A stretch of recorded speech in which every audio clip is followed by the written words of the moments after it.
Friends, இன்றைக்கி வந்து ஒரு ஹாட்டர் ஓவன் ஒன்று ஹீட் ஆகலன்னு கம்ப்ளைண்ட் வந்திருக்கு.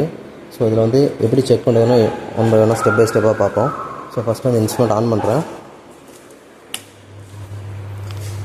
ஸோ இந்த இன்ஸ்ட்ருமெண்ட் ஆன் பண்ணிவிட்டேன். ஸோ இதில் பார்த்தீங்கன்னா செலக்ட் கண்ட்ரோலர் யூஸ் பண்ணியிருக்காங்க. இது வந்து மெயின் இண்டிகேட்டரு, இது வந்து லோட் இண்டிகேட்டரு. ஸோ இது வந்து heater on off, and then இது வந்து main on off.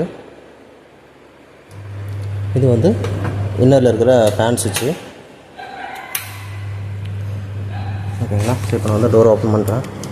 So fan ஓடிட்டுருக்கு. சென்சார் வந்து முன்னாடியே ப்ளேஸ் பண்ணியிருக்காங்க.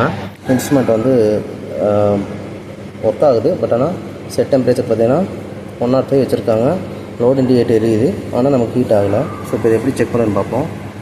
ஸோ ஃபஸ்ட்டு பேனல் ஓப்பன் பண்ணி வச்சுருக்கேன். இப்போ வந்து எஸ்எஸ்ஆர் ரிலேனோட டைப்பு. ஸோ இந்த ரிலே பார்த்தோன்னா இன்புட் வந்து 3 to 32 வோல்ட் டிசி, அவுட்புட் வந்து 24 to 48 வோல்ட் ஏசி. அப்போ இது அவுட்புட்டு, இது இன்புட்டு. இது வந்து DC to AC model. So அப்போ இந்த இடத்துல ஆக்சுவலி லைட் எரியுது.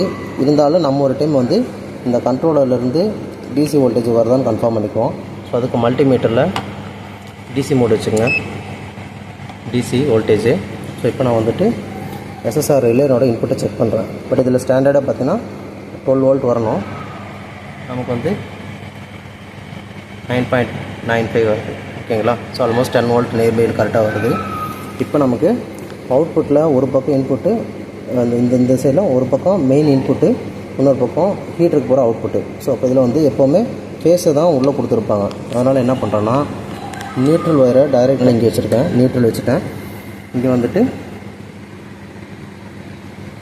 இன்புட் சைடு வச்சுட்டேன். இப்போ எனக்கு வந்துட்டு 212 வோல்ட் ஏசி வருது. ஓகேங்களா. ஸோ இது வந்து இன்புட் சைடு. இதே இது எஸ்எஸ்ஆர்லேருந்து அவுட்புட் வருதான்னு கன்ஃபார்ம் பண்ணிப்போம். ஸோ அதுக்கு இன்னொரு டெர்மினலில் வச்சுருக்கேன்.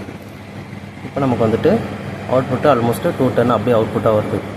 ரிலேக்கு வர இன்புட்டை இந்த கண்ட்ரோலர்லேருந்து எடுத்துகிட்டு வந்து இந்த லோடு சுவிட்ச் கொடுத்து, இந்த லோடு சுவிட்ச் மூலிமா தான் இந்த ரிலேக்கு இன்புட்டாக கொடுத்துருக்காங்க. இப்போ நமக்கு இந்த லோடு சுவிட்ச் ஆஃப் பண்ணால் அப்படின்னா, இந்த லோடு சுவிட்ச் இப்போ ஆஃப் பண்ணால் அப்படின்னா ரிலே ஆஃப் ஆகும். ஓகேங்களா. ஸோ இது லோடு சுவிட்ச் ஆன் பண்ணிவிட்டேன். ஒர்க் ஆக ஆரம்பிச்சிருச்சு. ஒரே ஒரு ஒயரை அங்கே இன்னரில் கொண்டு போனோடனே ரெண்டாக ஸ்ப்ளிட் பண்ணி லெஃப்ட் சைடில் ஒரு ஹீட்டருக்கும் ரைட் சைடில் ஒரு ஹீட்டருக்கும் கொடுத்துருக்காங்க. ஸோ இப்போ நமக்கு இது வெறும் அவுட்புட் வருதுன்னு கன்ஃபார்ம் ஆகிடுச்சு. அப்போ இதுக்கு அடுத்தாப்புல பார்த்தீங்கன்னா வெறும் இந்த கனெக்டருக்கு அப்புறம் வெறும் அந்த ஹீட்டருக்கு டைரெக்டாக தான் பவர் போகும். ஸோ இதிலேருந்து நம்ம என்ன கன்க்ளூஷன் வரோம் அப்படின்னா, எலக்ட்ரானிக் சர்க்யூட் எல்லாமே ஒர்க் ஆகுது, பட் ஹீட்டிங் மட்டும் ஒர்க் ஆகலை அப்படின்னு கன்ஃபார்ம் பண்ணிக்கலாம்.